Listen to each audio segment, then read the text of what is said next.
माँ Gayatri recording studio. गामे गामे डीजे वाला डीजे बजावे छै,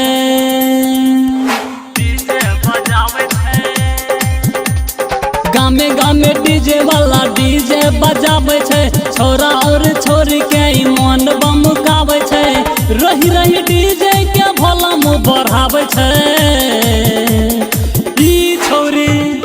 ई छोरी देख कोना कमर हिलावे छै, ई छोरी देख कोना कमर हिलावे छै।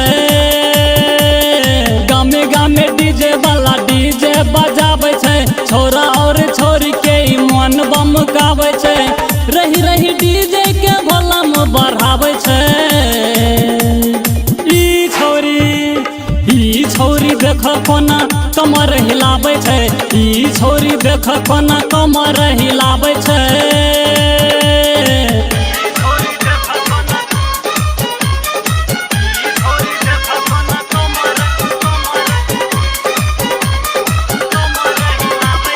म्यूजिक बाय अयान बाबू, अयान बाबू, अयान बाबू। अभी आप सुन रहे हैं सावरिया म्यूजिक पंडितपुरा। जकरो न आबे नाचे ओहो आजमावे छै, रही रही छोरे अपन जुलफी के झारे छै। ओ जकरो न आबे नाचे ओहो आजमावे छै, रही रही छोरे अपन जुलफी के झारे छै। माइयो बोलावे तैयो छोड़ के नहीं आवे छै। ई छोरी देख कोना कमर हिलावे छै, ई छोरी देख कोना कमर हिलावे छै।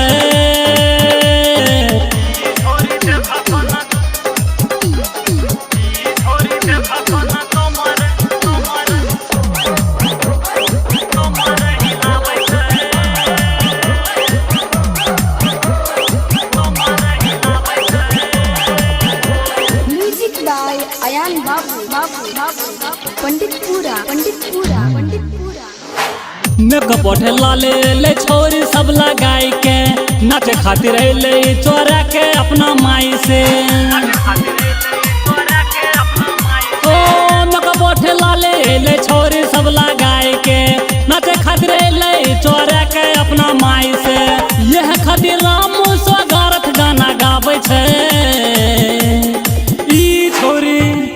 ई छोरी देख कोना कमर हिलावे छै, ए छोरी देख कोना कमर हिलावे छै।